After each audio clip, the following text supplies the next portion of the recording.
will not be changing their high-speed pursuit policy. We'll hear what the chief has to say about it. Showers and more heavier pockets of rainfall moved through the county earlier today, but is that in store for the weekend? Those details are coming up. Courts postponed again for a man accused of going on a rampage inside a Santee's salon. We take a look at his criminal history. 3 teenagers die from the flu here in San Diego County. What parents need to know. In just a matter of weeks, we've seen several executive orders bring change to the border and immigration. So tonight we sit down with an attorney to better understand your rights.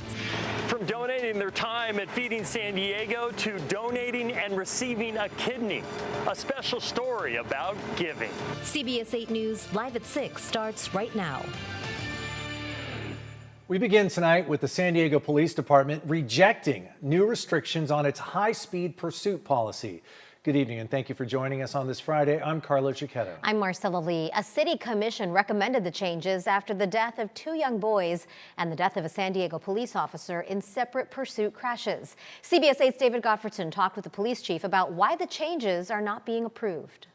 Well, we feel that it sends the wrong message, that fleeing from the police has no consequences. San Diego Police Chief Scott Wall defended his decision Friday to reject restrictions on SDPD pursuits as recommended by the city's Commission on Police Practices. There are consequences when you do flee from the police. That is an important point for us to make with this policy, understanding that there are risks involved. The commission had recommended officers be prohibited from chasing drivers for traffic infractions and misdemeanor crimes, citing the risk to public safety. Police pursuits are inherently dangerous. Doug Case is the chair of the city commission. He says 20% of police pursuits result in collisions. We don't believe that if there is a minor traffic violation or a infraction, that merits putting the public in danger. Keep passing 3 for pursuit 32 in Ocean View northbound. In 2023, 2 young boys were killed on a 805 off-ramp during a San Diego police chase in Mountain View that began because the driver's car was missing a headlight. If these policies had been in place, that pursuit would not have started, right? Anytime there's a loss of life related to a vehicle pursuit is a very tragic moment. It's important to note that 0.2% of our pursuits ended in fatality over the last 5 years. We have policies and procedures in place, and we provide training for our police officers so that we can mitigate the risks of these pursuits. The current SDPD policy allows a supervisor to call off a pursuit if it gets too dangerous. As happened last year, seconds before a 16-year-old driver without a valid license crashed and killed a San Diego police officer in Claremont. Community activist Tasha Williamson. Pursuits are dangerous. And if we are talking about public safety for officers and the public, then we need to address the pursuit policy. We need to make changes so that we save lives. In a memo to the commission, Chief Wall said he would consider a recommendation that he create a vehicle pursuit review board. The chief of police is set to appear before the Commission on Police Practices, where he will be questioned further about his rejection of these recommendations. That meeting is set for February 19th. David Gottfredson, CBS 8. Thanks, David.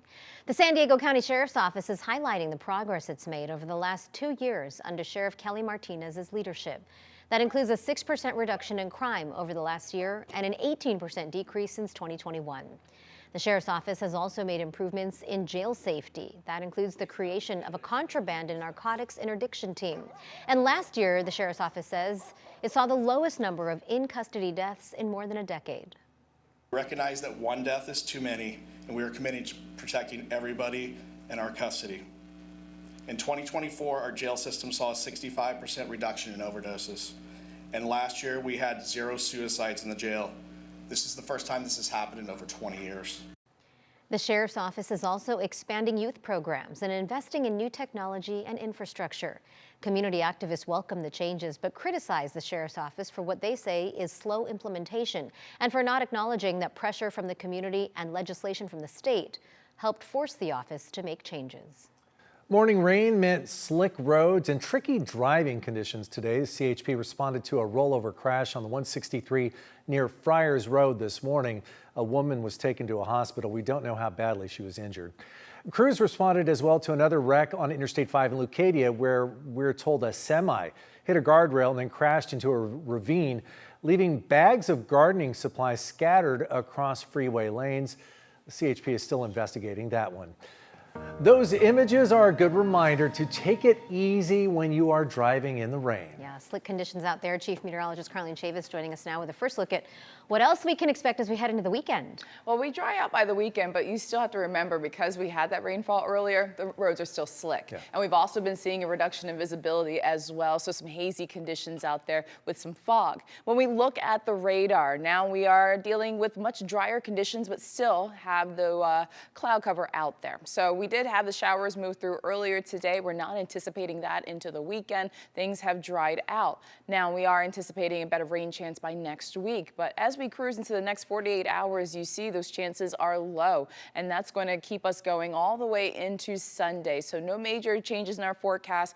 Forecast to dry out because we had a weakening atmospheric river that moved through, and so that surge was late last night all the way through this morning. As mentioned, you still have the slick roads out there, so please use caution. Mostly cloudy for tonight. Cool temperatures will stick around as well. Even when it comes to our daytime highs, we'll be in that near to slightly below seasonal range. More afternoon sunshine by next week as we sit in between systems, and as mentioned, a better chance for seeing more widespread rain by next week. So we'll go ahead and take a look at which particular days coming up. Marcella.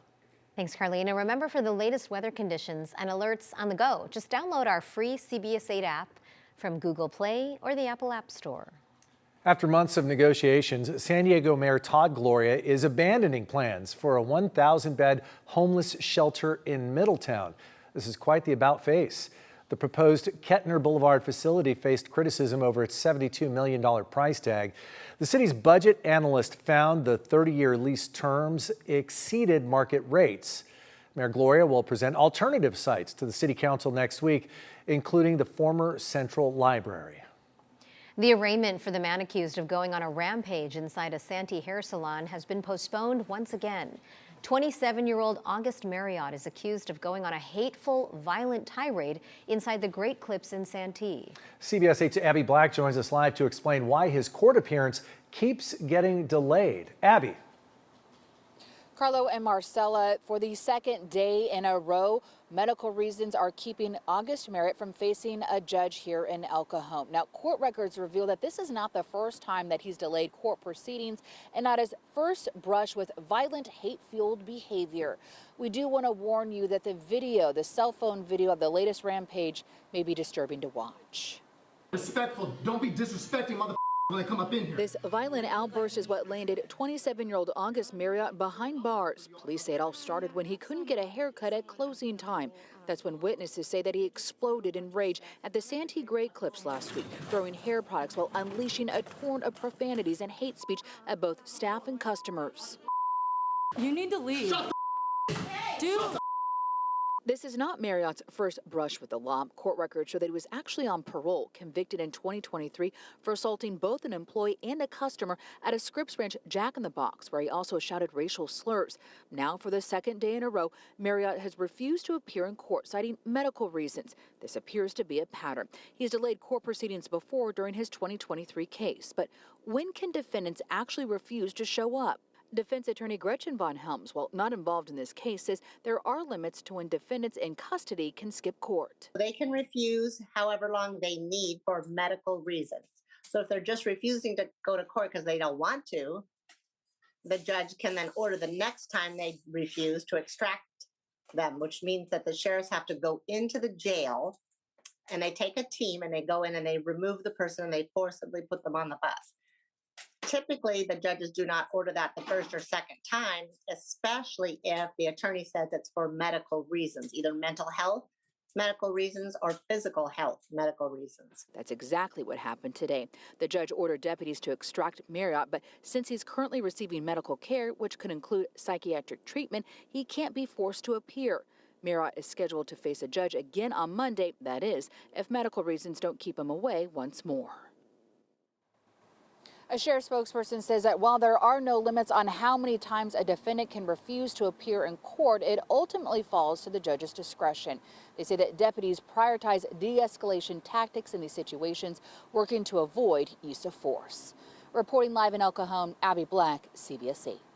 All right, Abby, thanks.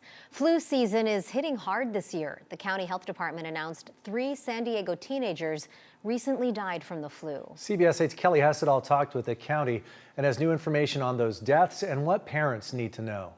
We already knew that none of the teens were vaccinated. I just learned from the county that one of the teens had chronic health issues, but the other 2 were perfectly healthy. The cases were, fairly rapid in their progression. So they started out with, what looked like regular flu infections. They just progressed and got worse. And so it's really unfortunate, but it is a possibility that that can happen. Like I said, one of the teenagers did have chronic medical conditions that probably put them at greater risk. But it's just a reminder, that flu is something that that is important to be taken seriously. And that was Dr. Mark Beatty, the Assistant Medical Director in Epidemiology and Immunization Services at the county. So why is this flu season so bad? I also talked to a doctor at Rady's who says they're seeing a surge in flu patients. They're seeing double the number than average and double the number of hospitalizations. Why? She says it could be a number of things. A more severe strain of flu this year. But the other thing she mentioned that was really striking is that the number of kids who got the flu shot this year is really low. According to the county, kids ages 5 to 17, only about 20% of them got flu shots this year. Now, some people have said, why do I need to get a flu shot? I've gotten one before, and somehow I still got the flu. Here's what Dr. Alice Pong at Rady's told me. So a lot of people think that, oh, I got the flu vaccine and I still got the flu. It's not a perfect vaccine. It's not designed to completely protect you from getting infected. This is very similar to what we told people about COVID vaccine. It's not necessarily going to prevent you from getting infection, but it will help prevent you from getting really sick. It can prevent you from getting a lot of the complications. And she told me the complications that can develop. Flu can cause bad pneumonia, which can lead to a secondary bacterial pneumonia, which can lead to complications with your heart, with your brain. She says, bottom line, if you haven't gotten your flu shot already, you need to do so. The county says so far this year, 73 people have died from the flu, and that none of them were vaccinated. Kelly Hessedal, CBS 8. Thanks, Kelly. How the San Diego Humane Society is working to stop the spread of bird flu. That's still ahead. Plus, what the mayor of Los Angeles is promising as the city marks 1 month since devastating wildfires broke out. And we're working to better understand how President Trump's recent immigration changes are impacting San Diego. We hear from an immigration attorney coming up.